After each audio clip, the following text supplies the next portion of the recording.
नमस्कार दोस्तों, आज हम बात करेंगे प्रधानमंत्री गरीब कल्याण रोजगार अभियान के बारे में। ये सेंट्रल गवर्नमेंट की तरफ से क्यों लाई गई है, इसकी जरूरत हमें क्या थी कि भारत सरकार को ये योजना लागू करने के लिए। जैसा कि आप जानते हैं कि हर बार या हर साल यानी एक एक स्कीम लेकर आई जाती है प्रधानमंत्री के द्वारा।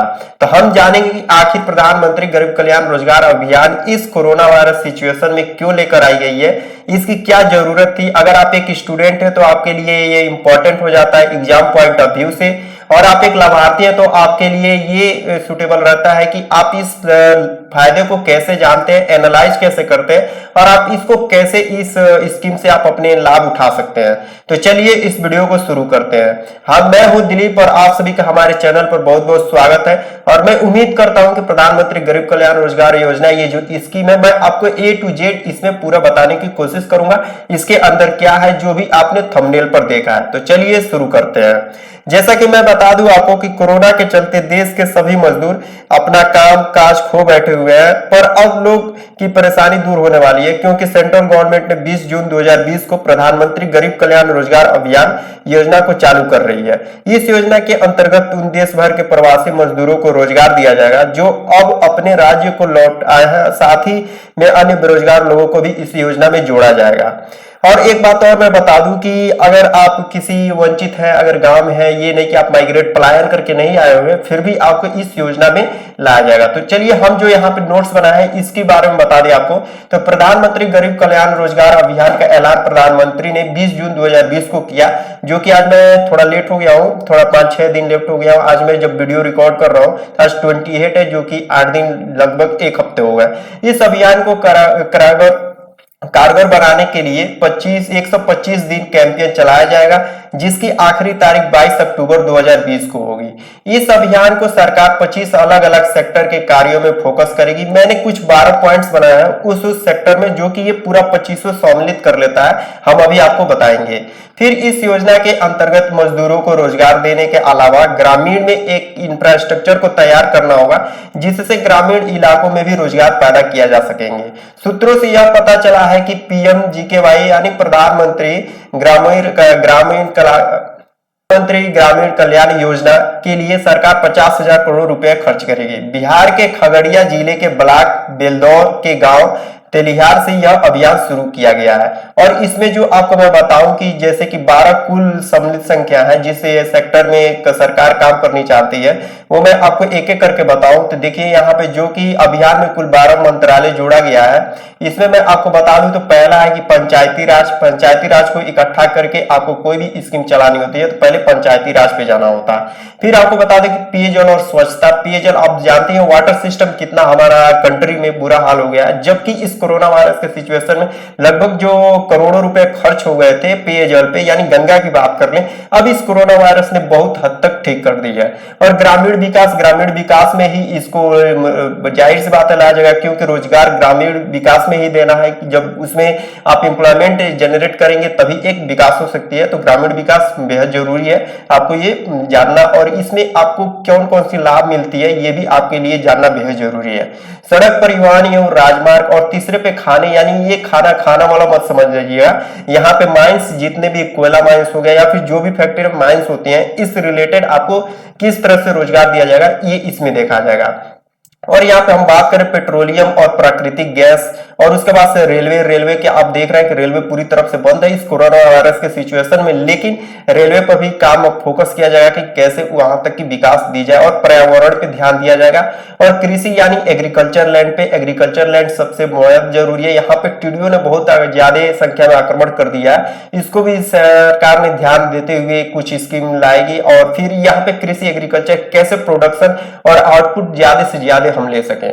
और यहाँ पे दूरसंचार यानी कम्युनिकेशन की बात होगी। फिर सीमा सड़क, जैसे कि आप देख रहे हैं इस समय सिचुएशन, यहाँ पे चाइना पाकिस्तान देख रहे हैं किस तरह से आक्रमण कर रहा है। इन सभी को नजर में रखते हुए सरकार ने यह भी स्कीम बनाई है कि सीमा सड़क के जितने हैं सारा इंफ्रास्ट्रक्चर डायरेक्ट बॉर्डर रोड से कनेक्ट कर दिया जाए, ताकि कोई भी आक्रमण हो तुरंत का तुरंत जो भी अपना माल होगा यानी सप्लाई करने के लिए वो तुरंत के तुरंत अपने फौजी भाइयों तक पहुंचाया जाए। और उसके बाद हम बात करें नई और नवीकरण ऊर्जा, ये ऊर्जा यानी सबसे बड़ा कंजप्शन इंडिया है ये एनर्जी नीड्स को पूरा करने में, जैसा कि अभी तक इंडिया को अभी एनर्जी नीड्स पूरा नहीं हो पाई है। तो ये सबसे बड़ा सोर्स है ऊर्जा पे क्षेत्र में काम करना।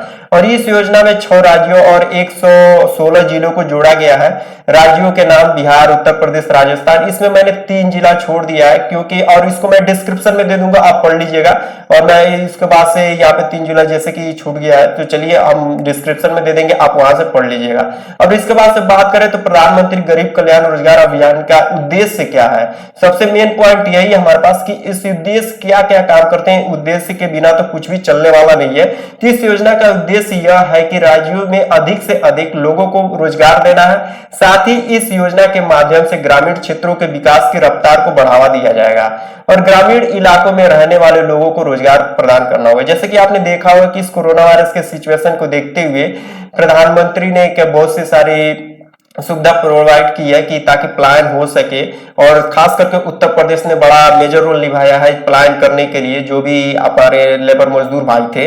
और यहाँ पे हम बात करते हैं इस योजना के लाभ कौन कौन से हैं, जो कि यहाँ पे देखिए 5 पॉइंट मैंने बनाया है और 5 पॉइंट मैं आपको एक एक करके बताता हूँ। तो पहला है कि राज्यों में बेरोजगारी दर घटेगा। जैसे कि आप जानेंगे कि अगर रोजगार दिया जाएगा तो जाहिर सी बात है कि इंप्लॉयमेंट जनरेट होगा, तो अनएम्प्लॉयमेंट घटेगी, तो प्रति व्यक्ति आय में बढ़ोतरी होगी। जब आपकी आय में बढ़ोतरी होगी तो आप ज्यादा से ज्यादा खर्चा करेंगे तो दूसरे के लिए इनकम बनेगा। तो जैसे कि अपना जो इकोनॉमिक ग्रोथ है वो भी अपना चलता रहेगा, और उसके बाद से लोगों को आर्थिक स्थिति बेहतर होगी और ग्रामीण क्षेत्रों में का विकास होगा, जैसे कि यहाँ पे तीसरा पॉइंट देख रहे हैं। और उसके बाद से बात करें यहाँ पे, इसके माध्यम से राज्यों में होने वाले पलायन को रोका जा सकेगा और उसके बाद से योजना के जरिए प्रवासी मजदूरों को रोजगार प्राप्त होगा। आप यहाँ पे देखिए कि मैंने आपको 5 पॉइंट बताया, आपके लिए कौन सा सूटेबल रहता है वो आप हमें कमेंट बॉक्स में बताएं कि आप इससे सहमत है या नहीं है। और उसके बाद से आवेदन हेतु दस्तावेज के बारे में बताएं, तो आपको कैसे ये डॉक्यूमेंट की यानी डॉक्यूमेंट लगाना होगा, तो आप इससे लाभ उठा सकते हैं। तो यहाँ पे पहले नंबर की बात करें तो आवेदक को क्या करना होगा कि इन 6 राज्यों में से किसी का एक का नागरिक होना चाहिए, यानी आपको किसी एक का नागरिक होना चाहिए, मतलब कि आप वहां के निवासी हैं, आपको निवास प्रमाण पत्र भी होना चाहिए। जैसे कि मैंने तीसरा पॉइंट में आपको दिया है कि जब आप निवास प्रमाण पत्र आइडेंटिटी दिखाएंगे तभी आप उस उत्तर प्रदेश से आप उसकी लाभ उठा सकते हैं। फिर आवेदक के पास आधार कार्ड होना चाहिए और उस पर पिन कोड, तो जाहिर सी बात है पिन कोड से आपको वेरीफाई कर लिया जाता है। फिर रोजगार केवल 18 साल से ऊपर की आयु के लोगों को दिया जाएगा। जैसा कि आपको पता ही है कि लेबर कानून के तहत 18 साल से कम नीचे वालों का मतलब जो अंडर 18 है उनको काम करने की अनुमति नहीं दी गई है, और 18 साल से ऊपर यानी जो एबव 18 हो गए उनके लिए यहाँ पे काम करने के लिए 4th पॉइंट में बताया गया है कि वे इस लाभ से मतलब फायदा उठा सकते हैं और इसके लिए दस्तावेज अप्लाई कर सकते हैं। और उसके बाद से हम बात करें तो प्रधानमंत्री गरीब कल्याण योजना पंजीकरण फॉर्म, यानी आप कैसे अप्लाई करेंगे आवेदन। अभी इसकी कोई अपडेट नहीं आई है, मैं अपडेट आएगा तो मैं आपको बता दूंगा कि कैसे आपको इसमें अप्लाई करना है। पहले यहाँ पे मैं बात कर लेते हैं भारत सरकार की ओर से अभी तक इस योजना का ऐलान नहीं हुआ है, अभी इस पर किसी तरह का कोई कार्य शुरू नहीं हुआ है। जैसे कि मैंने बताया कि आपको 20 जून पे ये अप्लाई हुआ है और 22 अक्टूबर 2020 तक इसकी लास्ट डेट है। तो अभी 28 को मैं जब ये वीडियो रिकॉर्ड कर रहा हूं तो अभी तो कोई काम नहीं हुआ है, लेकिन जल्द ही सरकार इस योजना से जुड़ी अभी अपडेट लेकर सामने आएगी। तो हम ये कोई भी अपडेट अगर लेकर आती है अप्लाई प्रोसेस के मतलब ऑनलाइन प्रोसेस के जरिए, तो हम आपको तुरंत ही सूचित करेंगे। तो इसके लिए आपको क्या करना होगा कि हमारे चैनल को अभी तक आपने सब्सक्राइब नहीं किया है और नए हैं तो सब्सक्राइब कर लें, क्योंकि कोई भी अपडेट आती है तो हम आपको इस चैनल के माध्यम से आपके तक इंफॉर्मेशन पहुंचाएंगे। और आप इंफॉर्मेशन मिस नहीं करना चाहते हो तो इसके लिए आपको हमारे चैनल को सब्सक्राइब करना होगा। आपका समय देने के लिए बहुत बहुत धन्यवाद, और अगर वीडियो पसंद आई हो तो हम वीडियो को लाइक कर दीजिएगा। धन्यवाद।